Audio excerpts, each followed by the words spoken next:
So what are the key ways of developing Anglican ethos in the classroom? What are the methods?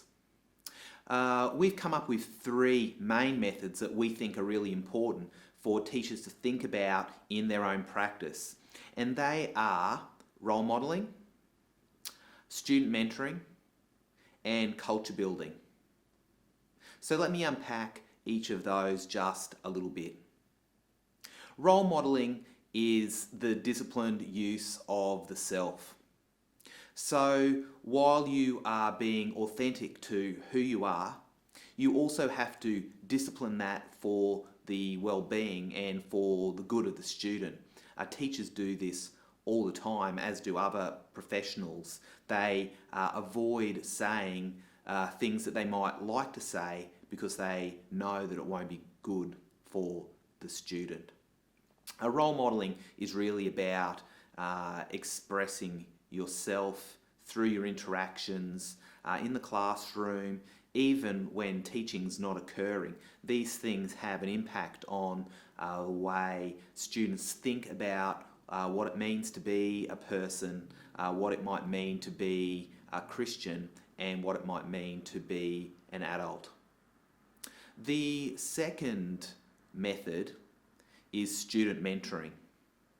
And in a similar way to role modelling, student mentoring involves the disciplined use, not of the self in this case, but of the relationship.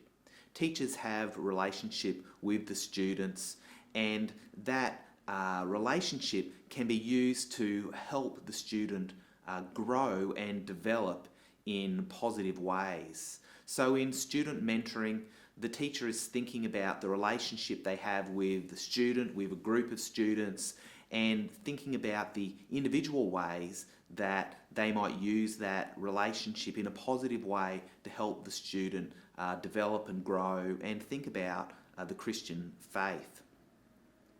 The third method is culture building. And this is really the disciplined use of a small community, of the classroom, of all the relationships that are held in the classroom.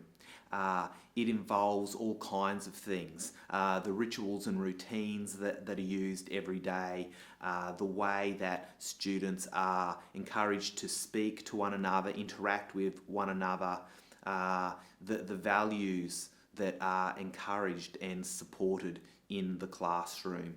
When this is done in a disciplined way, it leads to the development of a positive Anglican and Christian ethos in the classroom. Each of these three things, role modelling, student mentoring, culture building, are important. And they're happening all the time, whether you realise it or not. Even if you don't do these things in an intentional way, you are still doing them. You are role modelling all the time, whatever it is that you're doing. You are always mentoring students through your interactions with them, both individually and in groups, and you're always building a culture of some sort. What we hope is that you might be very intentional about the culture that you develop in your classroom, the ethos you develop through these particular things.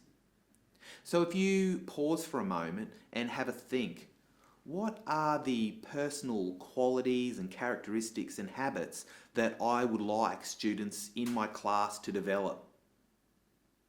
The question I would put to you, and I would encourage you to discuss, is what are you doing now intentionally to develop those particular qualities and habits and characteristics through the methods of role modelling, student mentoring, and culture building?